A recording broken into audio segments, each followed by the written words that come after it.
It began on what should have been a normal day near the outer boundary of Mississippi.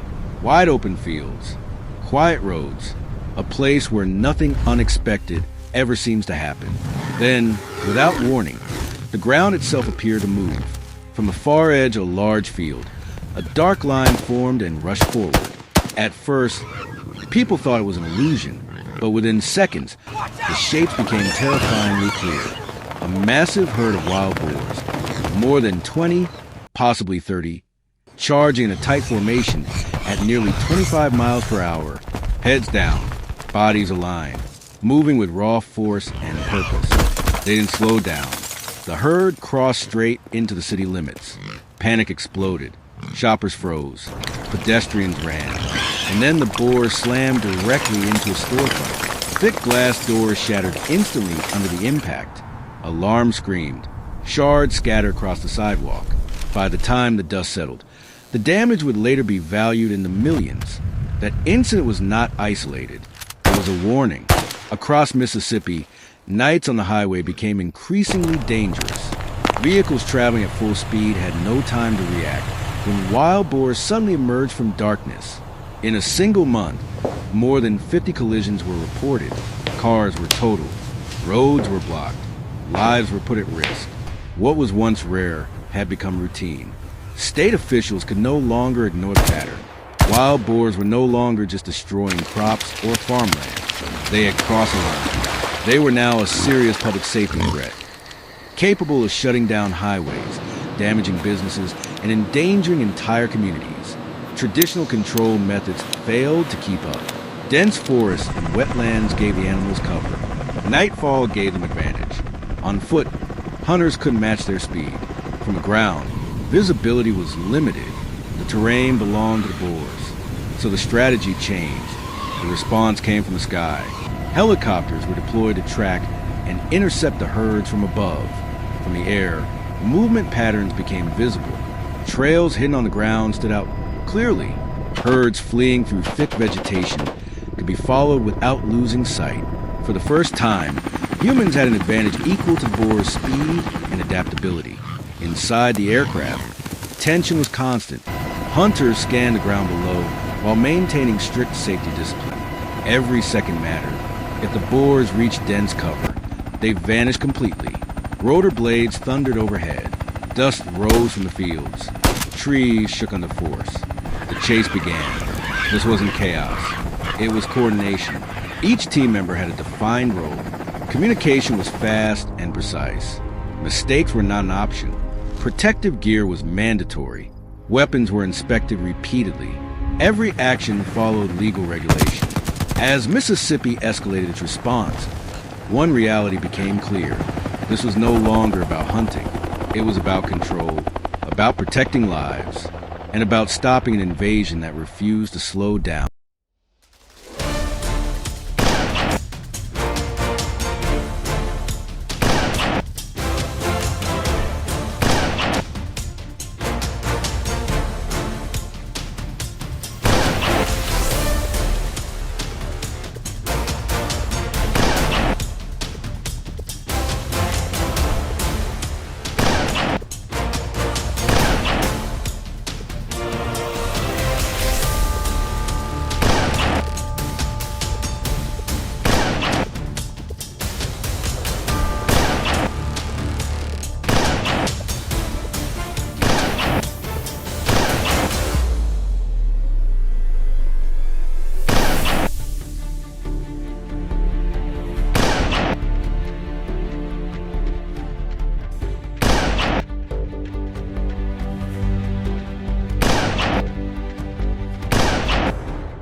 Wild boar incidents continued to rise. Mississippi faced a reality few states were prepared for. These animals were no longer confined to forests or farmland.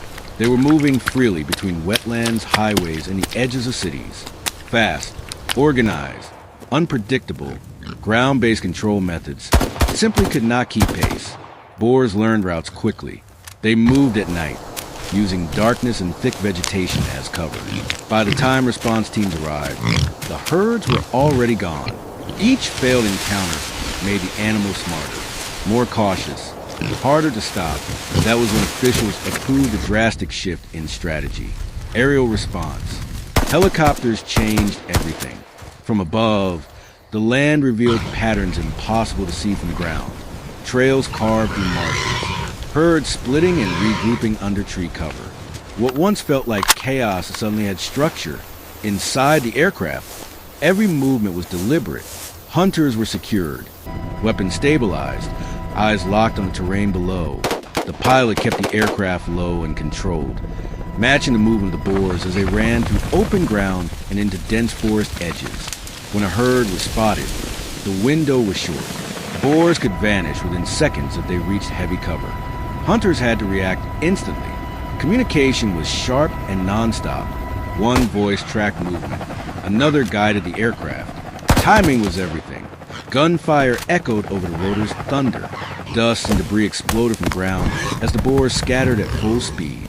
Some broke left, others charged straight ahead. It was raw survival in motion. This was not reckless pursuit. Every shot followed strict safety rules. Visibility had to be clear. Angles confirmed. Distance controlled. Protective gear was mandatory, from helmets to body armor. Noise-canceling headsets reduced fatigue and allowed hunters to focus under extreme conditions. Night operations were the most dangerous. Low light distorted depth. Shadows deceived the eye. Identifying targets became harder, and the risk increased with every second in the air. Only experienced teams were cleared for these missions. Mississippi's veteran hunters had spent years preparing for moments like this. Training was intense and specialized, focusing on firearm control, aerial coordination, and emergency response. Trust between pilot and hunters was critical. One mistake could cost lives. Public debate followed closely. Critics questioned the ethics. Supporters pointed to falling accident rates and fewer emergency calls. For communities once trapped between fear and inaction, the results mattered more than the argument. With each successful operation, boar-related incidents dropped. Highways became safer. Border areas stabilized. The herds were no longer moving unchecked. But the fight was far from over. Because as long as wild boars kept adapting, Mississippi would have to stay one step ahead. And the most dangerous encounters were still to come.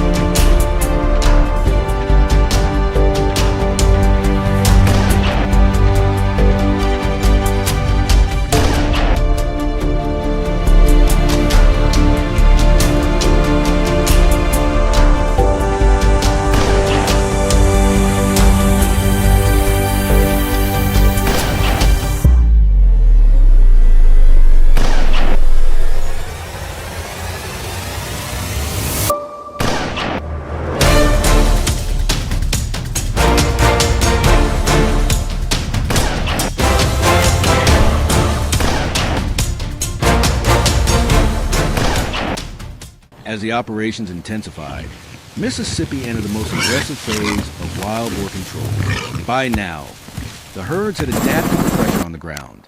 Their only mistake was underestimating the sky.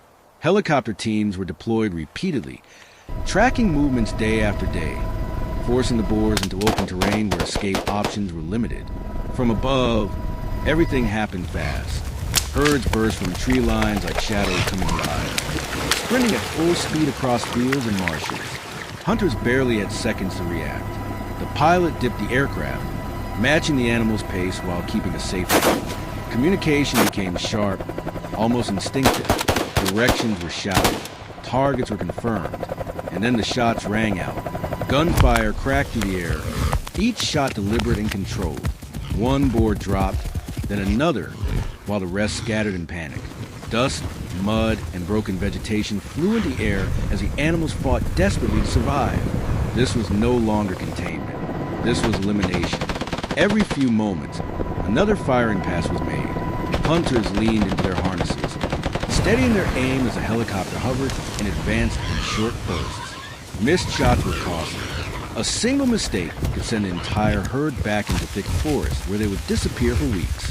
But experience made the difference. Veteran teams anticipated movement before it happened. They knew when boars would turn, when they would split, when they would charge through open ground instead of retreating. Each successful hit reduced the herd's ability to regroup. Momentum slowly shifted.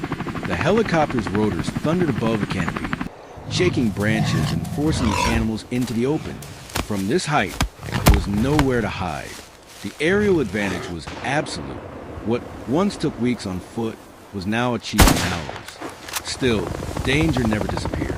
Boars are aggressive when cornered. Some charged unpredictably. Others doubled back beneath the aircraft. Hunters had to remain alert, firing only when visibility and safety aligned. Protective equipment, strict firing protocols, and constant coordination prevented catastrophe in an environment where a single error could be fatal. As the final herd were taken down, the results became undeniable. Highway collisions dropped sharply. Urban sightings declined. Border regions, once overwhelmed by nightly chaos, grew quiet again. The operation did not end the debate. Questions of ethics, ecology, and long-term impact remained. But for Mississippi's communities, the immediate threat was reduced. Lives were safer. Roads were clearer. Fear no longer ruled the night. This was not a victory over nature. It was a harsh reminder of what happens when balance is lost, and extreme measures required to restore it. The skies fell silent. The rotors slowed. And for now, the hunt was over.